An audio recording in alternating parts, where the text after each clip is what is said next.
Hello and welcome to the Gainline Wales Online's live rugby show, coming to you on Facebook Live, YouTube and on Periscope. I'm your host, Ben James, and it's the big one this week. It's Wales v England in the Six Nations. Wales, of course, going for a triple crown, and I'm joined by two stars of our show, Mark Orders and Simon Thomas. Gents, how are we doing? Well, stars of the show has been an exaggeration. We're the only ones on it, haven't we? Well, I've moved up in the world. I've moved up in the world. I'm in the attic now, and Wales are on the up, 2 from 2. And that was the big one. I've been on Eddie Watch today, Eddie Jones. I know Mark's been running the rule over the Wales team, so we should have all bases covered, really. Absolutely. Yeah. It's always interesting, isn't it? It is. It's a busy week, and Pivac has finally sort of sorted out his midfield conundrum and come up with two players. In fairness, he probably, whichever two that he picked would have done him justice. And a few eyebrows have been raised with Jonathan Davies being picked. Not having much game time and form of late, but he's a quality player. We all know that. It's an interesting one, isn't it? Because I think it certainly wasn't what we expected. I think Johnny Williams, ever since he played that game against England, has looked like the man in possession of the 12 jersey. I think if you thought anyone was going to maybe threaten him, it was potentially going to be Willis Halaholo after what he did on the bench. Even, you think back to when Foxy played at 12 against Italy. That was coming in at the last minute for Johnny Williams, who had trained with North. So North's done all of his training with Johnny Williams in the centre. So it's a bit out of left field, this one, isn't it? It's a bit weird, isn't it? Because if you look back to that Italy game, which Wayne Pivac has quoted as saying he was pleased with how Jonathan Davies played there. Well, as you say, he only played there because Johnny Williams pulled out. So you kind of always thought that the revised position, once everybody was fit, would be to go back to what his, main autumn selection was, which was Johnny Williams. Now, we're not entirely sure how much training Johnny's been able to do. I mean, we saw pictures of him, didn't we? It looked like he was ready and able to go, and he's not on any injured list. So it was, if you look at it today, interesting at the selection. But then when you heard Wayne Pivac talk, Mark, and you'll have listened to this for your analysis piece, he did emphasise the kicking game.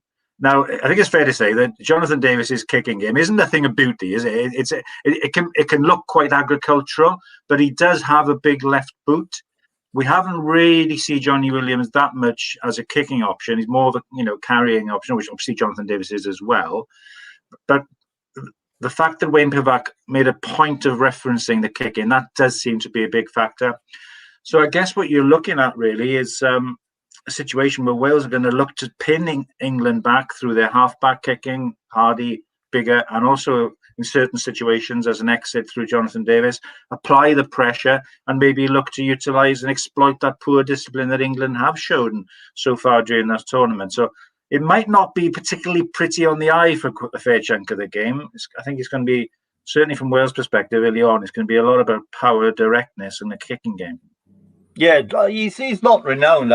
You'd admit that, both of you would, that Jonathan Davies isn't really renowned for his kicking game. I think we saw the kick, was it, that ended in Elliot Daly scoring? 2017. Eddie Jones referenced it today, yeah. But I think that George North's form has sort of flipped this issue a little bit. I think he played really well, George did, against Italy and against Ireland, and I think he nailed down that number 13 shirt. And then it was a question of whether or not Wayne Pivac could squeeze in Jonathan Davies, who after all is a big game player, into the Wales team. And ultimately, he knows Jonathan Davies's game. Jonathan Davies has been an authentically great player for Wales over the last 9 years, 10 years. And Pivac knows him from the Scarlets. He trusts him. And I think he just felt he needed to get him in there. And hence, it's the number 12 jersey for him. There's a couple of things here, aren't there? If you go back to the World Cup and you'd ask then most people walking down the street in Westgate Street, who were Wales's world-class players? And probably two of the first names to come up on that list would be Alun Wyn Jones and Jonathan Davies. Jonathan was the player of the Lions tour of New Zealand, which I was on. He was outstanding there. But obviously, he's had this serious injury and, another one in his career with his knee, put him out for a long while. And it has been hard for him to get back to fitness and form. But I suppose then you go back to another Lions tour and you think back to 2013, first 2 tests of that tour against Australia. Markey played at 12, didn't he? With O'Driscoll at 13 before Jimmy Roberts came back into fitness. So he does have experience there. And the one other thing I noticed Pivac saying, he didn't go as far as to say that Jonathan Davis had lost pace, but he did say something along the lines of, as you get older, perhaps your pace decreases to a degree. Now, if you look at the recent Cardiff Blues game against the Scarlets, Jonathan had quite a tough time up against Ray Lilo. Now, he was a quality player, top quality player. And, you know, he goes around people for fun, Ray Lilo. He's got a great outside breaker. And he did Jonathan a couple of times in that game. So maybe there is a view that, you know, in the same way as George North is coming in towards not the end of his career, but a later stage of his career, perhaps the view is everybody's shunting in. Well, and 12 is now more of a role for Jonathan. So it's a fascinating selection. If it works, he's a genius. It is, and you're right. And Ben, I'd just say, I do think there is an element of a roll of the dice of this as well. It's a little bit of it's a little bit of a gamble there. I think he's hoping that Jonathan will sort of click into gear and come good, because we haven't had that much evidence of it in recent games. But as I said at the outset, an absolute quality player, and as the old cliche goes, class is permanent.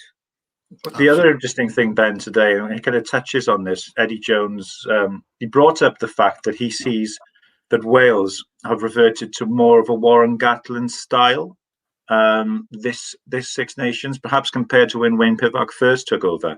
He didn't elaborate on it in a live section. He did in his embargoed section, and readers can read that in the 10 o'clock interview which I have with him. He gives a bit more meat on the bone as to why. But that's interesting. And so maybe he mentioned the kicking, so maybe what you're looking at is Jonathan Davis now is slotting more into that Jamie Roberts role as the carrier at 12.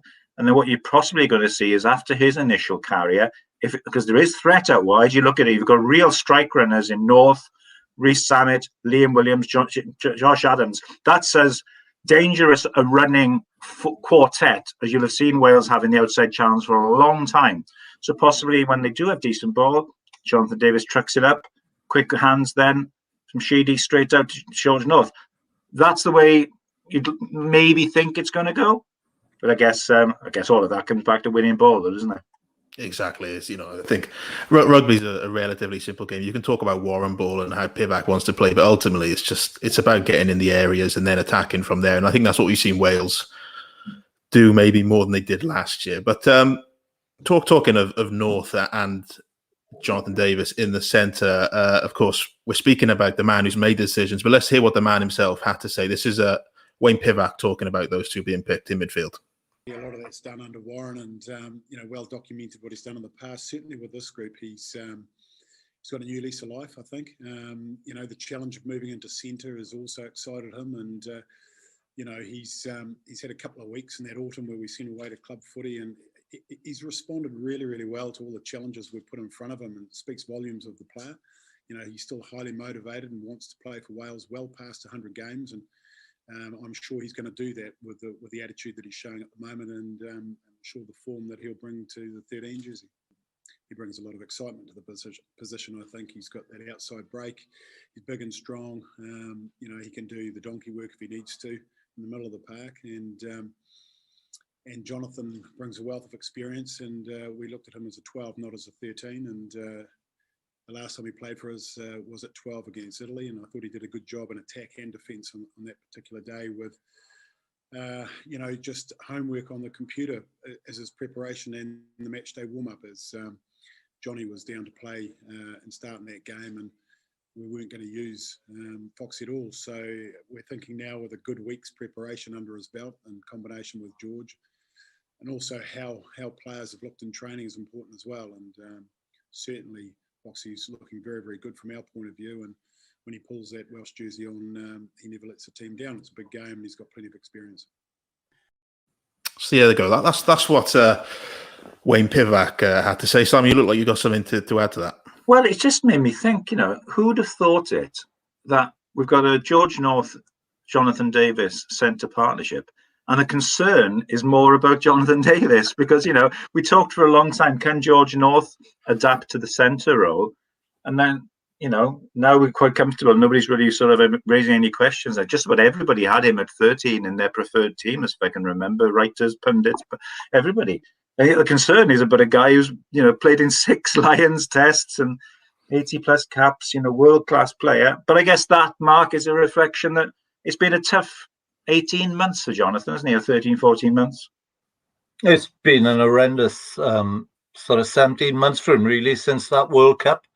One injury after another, and when he's come back for the Scarlets, any glimpse of form then has been followed by a little bump or niggle, and he's just found it hard to get back to where everybody knows he can be, and it's cost him, really. As I say, what Pivac is saying about his pace, perhaps, that's fair enough, isn't it? You need to be quick, I guess, to play in the outside channel. If Jonathan Davies has lost a yard of pace, then it perhaps makes sense.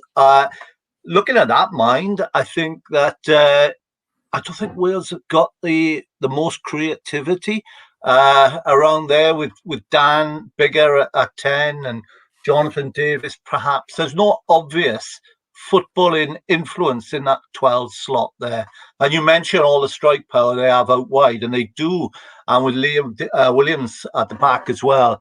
But I kind of think, well, perhaps there's not the creativity, but it goes back to what you're saying. Wales have won trophies of silverware in the past without obvious creativity in that inside centre role. I mean, the other thing, I suppose, is you can see it really being a power-focused game for an hour, and then you do have the likes of Halaholo and Sheedy to come on and show what they did against Scotland, where things are a little bit looser and they hit their straps nicely. See what I mean? You could well see that kind of scenario developing as well, couldn't you? But it's interesting. I spoke to David Flatman, former England prop, now top pundit in the week, and he basically said, look, as much as you don't want top rugby to be about blunt force trauma, it generally is. And he said, the key to me is that England have got more power in their side, more power ball carriers. So maybe, again, that's, having Jonathan there, again, does give you that option of more power, doesn't it? So, and you can certainly see it being a biff bang process for certainly a good 50 minutes this game. Yeah, I think if you look at maybe the last 4-5 Wales-England games, with Eddie Jones as head coach, Wales have tended to open things up when it reaches the last quarter. You think 2019, they were losing at half time. Then they managed to sort of get a flow of possession and start building a lead and scored 2 tries late on. The year before, they looked most threatening in that final quarter when Anscombe came on, and he had the try that allowed Scott Williams nearly went in the corner. Most occasions, Wales tend to sort of come into things later on, and that's a tendency of sort of how England play as well. England like to sort of start well and just grind you down with kicking and physicality, and that's what they're going to do, I think, or try to do on the weekend. I think the England team that we've seen so far in the Six Nations, especially Scotland, where they kicked so much, I don't think we'll necessarily see as much kicking from England. I think they're going to tone it down a little bit and sort of try keep ball in hand. But they're still the areas of the game where they're going to try win it is the kicking battle and just being physically dominant. I think that's probably where the selection comes from, is you've got a 10-12 who can both kick. Even, we say Fox isn't the best kicker, but I think with no Halfpenny, he's going to slot in at first receiver at times, like Halfpenny did against Ireland. He'll kick. And then it's just about basically Wales kicking well for 60 minutes, playing under the blitz and not getting physically dominated and not playing out of poor areas. Yeah, you're right. And what Wales have got to do, as we said at the outset, they've got to win a little bit more ball. The last thing they want is to have England sort of dominated 60, 70% of possession, as Scotland and Ireland did. Obviously, Wales got through. They were up against depleted numbers, but Wales don't. Their pack needs to function, needs to work as a ball-winning entity. We talk about creativity, mind. I will say I've watched England twice this season, and they haven't been fantastically creative at 9 and 10. And I don't think Owen Farrell is playing particularly well. And so, yeah, I'm not expected to see Barbarians, New Zealand, 1973 reprised all over again. Mark, according to the great Sir Ian Botham, they're not a happy camp and they're there for the taking. So there we are. Happy days, isn't it? Well, they haven't actually been playing that well, in fairness to him. They haven't. And against Scotland, they were missing their 2 first-choice props, and they had to get by on 35% possession. And Scotland actually took them on physically and dominated them. And when they did that, England had nowhere else to go. They didn't have the creativity behind. And it's a big ask. But if the Welsh pack can front up, then, it's anything's possible. I watched that Scotland game back the other week, to get a bit of context of what lies ahead. And they did a big number on England's 2 main ball carriers. Everyone knows about Billy Vunipola, but Ellis Genge is a big carrier for them, and he starts as well. They really targeted those two, knocked them back in the tackle. England had nowhere else to go, particularly. And they also targeted England's line-out very effectively. Johnny Gray had an outstanding game. Now, the question is, Billy Vunipola for me is always the kind of fulcrum of how England play. When he goes well, when he gets them going forward, they look a different side. He's been very critical of himself this week, hasn't he? I think, did he use the word coward to describe his performance or something along those lines? He was very, very down on his performance. So I think he's going to be fairly motivated. And if he can find his form, because obviously he's not played much because of the Saracens situation, if he can play, as we know he can, get England on the front foot, it becomes a much, much tougher day. And which then makes even more importance on the Welsh defence step it up, as it has done in those powerful collisions. When Wales have been undone defensively, it's not been so much in the bashing away, crashing away, dealing with that situation. It's been other areas. So that's a big, big game for Wales. And of course, 2019, Billy Vunipola, probably the peak of his powers then. Josh Navidi almost did a kind of Joe Worsley style man marking. Remember Joe Worsley and Jamie Roberts back in the day? Picked him out time and again. It's a huge ask for Josh. He's had so little rugby, hasn't he, Mark, for the last year? But we know what he can do, and he's asked to do those targeted defensive jobs. And I think he will have his eyes firmly on Billy Vunipola this weekend. Well, he's a top player, isn't he? He's just an outstanding rugby player. He's a team player as well. He's utterly selfless. And he came back against England back in March with so little rugby. And yet he was an 8, 9 out of 10 performer. Fantastic. And when he played against, he came off the bench for Dan Lineout. Again, no rugby at all in the preceding few months, so 25 minutes for Cardiff Blues, and again 20 tackles. How he does it is something else, really. You're not supposed to be able to do that, but he is some player. And Lewis Moody's calling that Welsh back row a perfectly balanced trio. Yeah, I think it is. Yeah, I think you're right, because I think we've said in this podcast many times, Ben, haven't we, that the Tipuric Faletau combination works at his best when you've got a real donkey work grafter at 6, someone who's going to do the sort of the grunt. We know Josh can play other ways, but he can certainly do that role, and it's a lovely balance to it. The one thing with having him there and Wainwright not in the 23, you do lose, quite an important line-out option. Aaron has been good for Wales in that area. So to me, obviously they'll use Tipuric, they'll use Alan Jones, but to me, one of the absolute key factors about this weekend, and Mark's a big fan of him, I know, is Adam Beard. He played a big role in transforming that Welsh line-out against Scotland, obviously along with Ken Owens. But Adam's the line-out caller, made the right decisions, changed tack, lost one at the back to start with, came for safe ball at the front, sorted the line-out out, became more confident, took more calls on himself. If Wales are going to have a good chance this weekend, Adam Beard needs to reproduce that, because he was tremendous against Scotland, I thought. He was, and he wasn't just good in the lineouts. He was really good around the field. I had a look at that game back as well, and it wasn't just that he was trying to carry the ball, but he was passing it nicely. I think in the build up to Lewis Rees-Sammet's second try, it was his key Hollow, pass. yeah. Yeah. And he's a skillful rugby player. And I've noticed really this season he's taken on responsibility at the Ospreys. He's been their line-out caller, and he's just grown as a person and as a rugby player. And Wales have they simply got to make sure their line-out is okay. They seem to have had problems there since crikey when Franco-Prussian War. It's been awful. Do you cover that, Mark? Do you cover that conflict? I didn't. No. What about you? Were you involved in that? You were live tweeting. Were you tweeting from the front? From the front. Yeah. No, but I think Wales have line-out problems for a long time, and things seem to calm down during the Gatland era, but pretty poor really in the first year of Wayne Pivac's tenure. Yeah.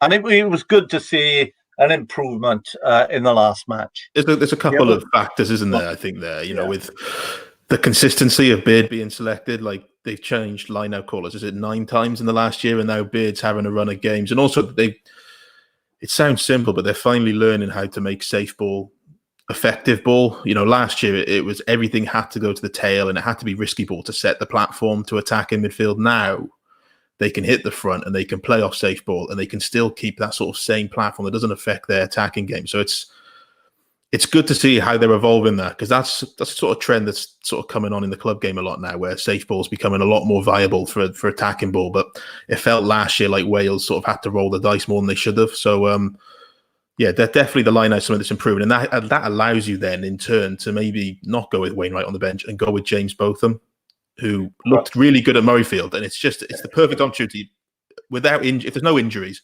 Navidi can empty the tank, just hammer everything in the tackle, and then James Botham comes on and basically does the same to finish the match. That's a great position to be in if you're Wayne Pivac, just having them two. But the thing is, with line out, safe ball isn't the best ball, but it's better than no ball. You know what I mean? Yeah. And if you look at it, as the confidence grew in the line-out in that game against Scotland, 3 of the 4 tries came from line-outs. And if you notice, as they went on progressively, they were off line-out drives that went further and further. There was a little rumble for Lewis Rees-Sammet's first one. I think about a 15-metre one ahead of Liam Williams' cross. And then the third one, which is at Wyn Jones, from close range, they went about 25 metres on that rumble, Ken Owens in the van. So you could see the confidence mark, and you could grow in that line out. And if you can get that rolling maul going, and it's effective, it's one of the hardest things to stop in rugby. We've said that for so long, isn't it? You can talk about it as much as you want, but you've got to still stop it. And if Wales can get that moving against England, it's going to be hard, but if they can, you do know they've got the strike runners and the strike moves. We've seen that. And the way Wales are playing as well, with the great emphasis on offloading now, they're a dangerous side with ball in hand. We keep going back to that stat, don't we? 6 tries from 2 minutes, 33 seconds, the opposition 22. With about 3 of those seconds with Rees-Sammet scorching his way across it for the last try, So they've shown potency. Getting more ball, getting more time in the opposition 22 is the key, really. Yep. What do you make, Ben, of the selection of Scrum-half? I mean, that was literally the thing I was going to get onto just now, and it's a big call to start Kieran Hardy, isn't it? At the end of the day, he's only got a handful of caps to his name, but I think if you're looking at, for me, the key has been Wales's kicking so far in the tournament. I think that's the one area that let them down, and that's the main area that was threatening to sort of cost them victory at Murrayfield. I think the first 40 minutes were largely built on poor kicking, and that largely comes from just aimless box kicks, that they're either too long for the chase or you're not moving the backfield, manipulating the backfield enough. Same with the contestable kicking from Dan Bigger. I think too much of that is basically Wales are kicking on the assumption that if the chase doesn't win the high ball, then that's their job done. And while most teams, you sort of kick to, even if you don't win the high ball, you put pressure on with the chase. Wales sort of seem to have it backwards a little bit in this. So anytime Wales get into a kicking battle, they tend to come out second best because of the lack of aimless kicking, the aimless kicking, the lack of distance with any of the boot, and just it's just tactical things. But when Kieran Hardy came on, the first thing he did was about 20 seconds in, box kick, puts Duan van der Merwe under pressure. He takes the ball. He has to run backwards to get away from the tackle. Scotland then come back round to the blind side, and Willis Halaholo's there to make a turnover at the breakdown because Scotland are under pressure. From that, they score the try that gets them back to within 2 points. And then virtually the rest of the game then was spent with Scotland putting Wales, with kickoffs back into a half, and Kieran Hardy winning sort of territory back with just good, clean kicking. So I think if he can kick like he did on the weekend, it's going to be absolutely massive. Because I think that's the one area where Wales have really, really struggled in the Six Nations so far. And the irony is that the best box kicker in Welsh rugby is in the squad, but not in the 23, and Lloyd Williams. But I guess there is a kind of view, I think, and it's fair to say this, that Kieran is really nicely developing his box kicking game, his general kicking game. And he does bring a lot of other things in terms of, especially his support lines when he's running. I mean, he sniffs out a try, he pops up on the shoulder of carriers, and with the offloading game, he's probably the ideal scrum half for that kind of role. Big test for him. It's only 2 or 3 years ago he's playing for Jersey in the English, second flight. So it's a great story. He left the Scarlets, went to England, dropped down a level, came back. Now he's playing against England in a Six Nations Triple Crown match. It's a brilliant story, and I hope it really goes well for the kid because he's a nice lad as well. I think that I think they probably see him as Pivac has said in the past about when he was justifying Rhys Webb's exclusion, that he lost he didn't have the pace of the other three when Thomas Williams was in the squad. You talk about explosive pace. I think they're hoping that Hardy will provide something of a halfway house, if you like. He's got that explosive pace, and they're hoping that he'll show the game control and the box kicking that Ben referred to, and really provide an answer to a problem that's really sort of been prevalent throughout the Pivac reign. I was looking at the stats this morning, and no one has played more than 2 games in a row at Scrum-half. I mean, it has been helped because Thomas Williams has been injured so often, but it's been a real issue for them. And if he can sort of achieve that nice balance, really, between getting good game control and a good kicking game, but he's also very, very quick. And if he can bring all that to the table, then, hopefully he'll do well. Well, the thing is, if you look at it, it's been an absolute revolving door, isn't it? With all the people who've been involved there, changing like a merry-go-round, really, isn't it, at scrum half? But you just wonder whether we're now reaching the point where Pivac is perhaps, if you look at it, you've got Gareth Davies, Rhys Webb, Lloyd Williams, all in their 30s now. And you've got the 2 younger boys there in Kieran Hardy and Thomas Williams. Are we maybe now with this selection, because Thomas, I think, will started the championship, maybe we are starting to see the move mark towards those 2 younger scrum halves being the ones to move ahead with towards the World Cup. And they're talented boys. I go back to Liam Williams' try against Scotland. I remember watching that back closely to watch exactly what happened, because it was a nice move, if you look back in there with Rhys Sammick coming off his line and hitting a nice line off Callum Sheedy. But what struck me there was the pass from Hardy to Willis Halaholo. Hala went to first receiver. And I watched it back. I think there must be somebody between Hardy and Halaholo, because he seemed so far away. It was like 25-meter bullet pass straight to Halaholo. And when you've got the ability to do that, and you've got that kick-in developing game, and you've got a support line, perhaps Kieran Hardy is a star in the making. I don't know if it's a curse on him for this weekend. But there's a lot about his game to like, isn't there? And that was the key with that try you mentioned there is, obviously, Halaholo takes it at first receiver, but he's not really standing at first receiver. He's technically standing at the 12 position because Sheedy stood at 10, and the pass just completely cuts across Sheedy, hits Halaholo, and then Sheedy can loop round, and that's what catches Scotland out. Guys, it's fantastic pass. It's straight from the sort of Bristol playbook of Sheedy sort of basically dissing himself on plays when he stood at 10, and it works so well. And that comes down to sort of kicks it off with Hardy's pass, as you mentioned. I think we basically put most of the starting 15 to rights. Obviously, Josh Adams is back. That's it seems a fairly big call, but I suppose now that Liam's gone to fullback, we don't really know whether Halfpenny was in too much consideration. It makes sense. What do we make of the bench? Because that's been, well, it's always a key part of rugby. And to be fair, at Murrayfield, the bench was a massive factor in winning the match. So how do we sort of see the bench heading into this one? Will Rowlands is an interesting one, isn't it? I've spoken to a lot of people about Will Rowlands, and there seems to be a lot of juries out on him, in terms of, because clearly Wayne Pivac was an admirer of his, brought him in, and he's given him quite a bit of game time, and he's done nothing particularly wrong. But now we've gone to Corey Hill. Now, you wonder whether that was a reflection of the fact that Corey obviously came into the championship with a hamstring issue. I don't think was available for the first run, so you don't know exactly what would have happened if Corey had been there. It's an interesting what's happened in second row, because Jake Paul has after a certain instance, he has disappeared completely off the radar. Mark, what do you make of that? Well, yeah, seemingly. I look at England's bench as well, mind, and England have gone through a 6-2 split, so they're obviously going to try to sort of do a number on Wales and forward. But England's bench is good. It's potent, They've got game breakers as well. Even the two guys behind the scrum. I've been impressed with that. Dan Robson, when he's come off the bench.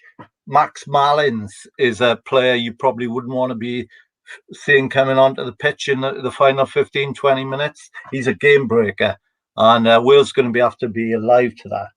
But no, the Wales bench is I'm mildly surprised that Will Rowlands has been left off the bench. I thought he was busy when he played against Scotland. 7 tackles. He wasn't on that long, and he put in a bit of a shift. They obviously they would factor in what these guys have been doing in training, and otherwise there's no incentive to try particularly hard in training. And I just assume that Corey Hill has stood out in training. Well, yes, he's a good leader as well, Mark, isn't he? A good leader. He is a leader, and he's done well against England in the past as well, hasn't he? He had a tremendous game as a starter back in 2019. Yeah, and when he scored that try as well, he'll do a good job for them, I'm sure. Very experienced. In contrast, then on the England bench, they have got firepower, but they've got uncapped 19-year-old George Martin coming in, and for people of my and Mark's age, I'll give you a little thought. Let's hope it's a long and winding road for England the weekend. Mark will get that one. Yeah, very, very good. Obviously, just flashed a comment up there from Bob Gower saying that England have picked 6 forward replacements. They've gone for a 6-2 split on the bench. Obviously, you mentioned George Martin there, and it's in the past when Eddie Jones has picked 6-2 splits against Wales, he's tended to go with 2 locks. But the last couple of times he's gone with 2 flankers. Now, in fairness, George Martin very much falls in between the 2 camps, but you'd probably, given his physicality, he's just as capable playing in a flanker he is. And I suppose that's a direct response to the damage that Josh Navidi has just caused over the last couple of occasions. It's interesting. Eddie was asked specifically about George Martin today at the press conference, and how long he's been watching him and what he sees as his attributes. Now, he described him as an out-and-out 6 in terms of the work ethic that he's got, the grafting, and said he was somebody who might mature at some later date to a lock. So he's gone for another 6 there. I mean, I do think the loss of Courtney Laws is a blow for England. He's a player who impacts. He's athletic in his carrying, but his hits and his work in the line out. They've got now coming into his place Mark Wilson. Who's a worker, isn't he? A real worker, but perhaps doesn't quite have the sort of the stardust that Laws can bring to it. And then you've got a very young kid at 6 as an option off the bench. And I think what the gentleman said in his comment, though, is probably right. When you've got a 6-2 split, as you had with South Africa in the World Cup, it's going to be a long day, because the forward pummeling is going to carry on for 80 minutes, and there'll be big piano shifters coming off the bench around 50-60 minutes. Well, I had a text the day after the England-Italy game from a guy I know, and he said, put your money on Ellis Genge being the next guy to be sent off against Wales. And I got to say, I watched that match, and he did not buddy up to the Italian forwards. There were several skirmishes. Ref didn't like him. So, look, I'm not saying he's going to go or anything, but I am saying there's potentially there a discipline issue with Ellis Genge. We all remember what happened 2 years ago, Mark, with Alan Wynne-Jones and Kyle Sinclair. Alan Wynne-Jones got under his skin. Sinclair gave 2 penalties away in quick succession, an absolute momentum shifter in the game. England have talked before, haven't they, about Wales, in particular Alan Wynne-Jones there's been a bit of a wind-up merchant with them, and I'm sure that Alan will, what should we say? He'll be looking to sort of put his view across to the referee at various points. Who is the ref this week, Mark? Anyway, who have we got to, Ben? Oh, you asked me the one question I'm not really sure about. We have to look that one up. I mean, that was a big factor, isn't it? I can't think of who it is. But it's interesting. You mentioned Eddie Jones and Alan Wynne there. I think what was it? Did Eddie Jones say that Alan Wynne-Jones has a history of targeting English players? Yeah. Was that the direct word? That was in the embargoed section, so you better not mention that. Oh, okay. So, what I will say about that, it's a breach of embargo. What I will say about there is that England did try to wind up Alan Wynne-Jones as well at Twickenham in March. It swings around about. It goes on, and Sinclair was Gatland picked him out. He was very clever. He suggested he was a bit of a time bomb, and so it proved. As I say, discipline is hugely important. Fewer penalties you give away. You got world-class goal kickers on the pitch, in Farrell and Dan Biggar. So I think that's going to be critical as well. And it really is up to Wales to maintain their discipline. And same goes for the other lot as well. David Hughes in the comments is telling us French ref. I don't know if that helps your frantic Google searches. Yeah, so you keep going while I'm Googling. Go on. You keep chatting. I suppose. I'm coming to it. It's round 2. We're getting there. The internet, as Andy Howell used to say, should be binned, the internet. Right. Pascal Gauzet. With the referee. Andrew Brace as one of the assistants. All right, okay. And Frank Murphy is the another assistant. And Andrew Brace will be cheered all the way through Cardiff on the way to the. Well, he is actually from Cardiff. That's the irony of all of this week. They'll put rose petals down in front of it. I think the less said about Andrew Brace this week, the better. Well, I'll tell you the other thing. You've touched on something there, Mark, which is the one thing we haven't really spoken about. Wales-England is an incredible occasion. 75,000 people. There'll be about 500 people at this game. Does that, in your view, have much of a bearing on how the game will proceed? No, it has a huge bearing. Full stop. We said before that home advantage is absolutely critical when Wales play England. It's 9 points minimum in terms of influencing the home side, the Welsh players, demoralising the opposition and striking the fear of God into them, really. And, of course, influencing the referee as well. And so all these factors combine, and it does definitely have a bearing. And we've seen that in matches throughout the season, with a lot more away wins. But it's particularly relevant in this fixture. I would rewind sort of 8 years, to 2013.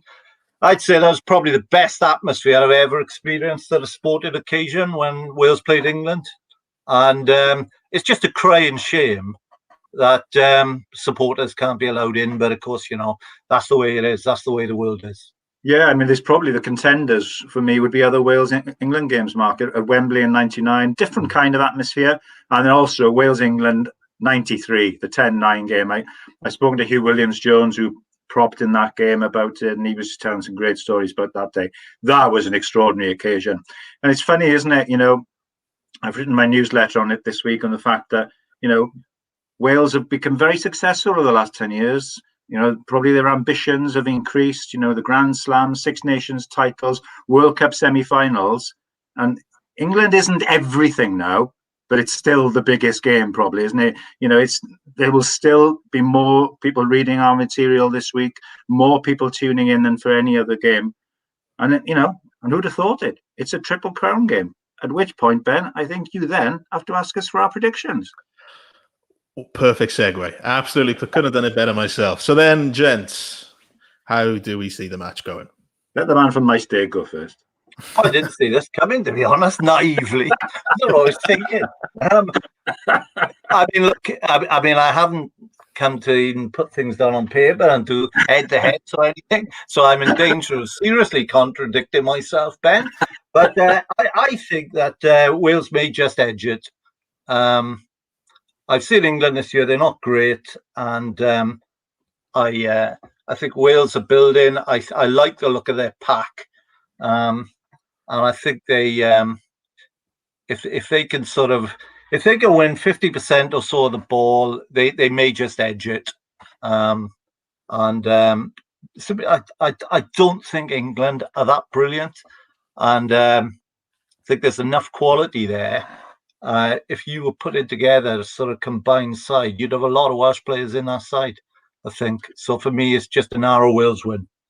I'm going for England to win by 5 points, but that's primarily because in my predictions for the last two games, I went for Scotland and Ireland to beat Wales. Got those horribly wrong, I was delighted to say. So I'm now going for my own personal triple crown to guide Wales to the trophy. In all seriousness, I do listen to what the likes of Danny Kerr have said, and just a feeling that you have seen it before with England when they stutter, they lost to Scotland, they've taken a lot of criticism so far, and you just worry a little bit that this might be the game they hit their straps, a serious encounter against a team that's won a couple of games. So I think all things balanced, as Mark says, taking away that home advantage, I think particularly important for this game. I think overall, looking at Wales and England over the last 18 months, you'd say England marginal favourites. But as I say, it was wonderfully wrong the last two times. So here we go. 3 in a row, please. Yeah, can I say that England are marginal favourites with the bookmakers, aren't they, I think? Yeah. But, you say that England have got to hit their straps sometime. You're probably right. But growing up as a kid, I can remember they went 28 years without hitting their straps. So don't bank on that. There we go. I think Wales by a handful of points, maybe as much as 5. I've thought that, to be honest, since the victory over Scotland, I just thought that now Wales are going to put something together the next 2 weeks, and I think they're going to raise their game for this one. My only concern is I feel like there's a lot of Welsh optimism rising in the build-up to this last week, so that makes me less confident, bizarrely. I feel, less sure of my convictions now that sort of there's a groundswell of maybe optimism behind it than when it was just a sort of one person's random musings in the middle of pessimism. And your man of the match for Wales, Mark and Ben, who's going to be a man of match for Wales? Who do you think is going to be the key man? Well, now we know his name is probably Pascal Gauzer. Well, Wales have got a number of world-class players in their pack. Pivac is always world-class for me. He's been remarkable, the levels he's played at. So but then Tulbe Faletau as well is in prime form. So, and Alan Wynne-Jones tends to play well against England. So, it's one of those guys, I guess. I'd love to see Josh Adams emerge as man of the match. It's been a turbulent old time for him. He hasn't scored for a long while. But we do know that when he gets opportunities, you've all talked about Rhys Ahmed's ability to finish. You've got another top finisher there. I'd like to see things turn for him. All forget what he did. All remember what he did 2 years ago with that clinch-in try. Love to see him come back to top form. Yeah, it's seriously though. It's this Josh Navidi for me. I think England are going to try to dominate us physically. He's going to have to do a lot of work in the first 60 minutes, and I think if anyone can, Josh Navidi can. So there we go. Fairly optimistic and positive ending to this Facebook Live, gents. Who'd have thought it? Who'd have thought it? There we go. So it's been an interesting 45 minutes, and it's only going to get more interesting now in the coming days. Of course, it's Wales v England on Saturday. You can catch all the action on Wales Online.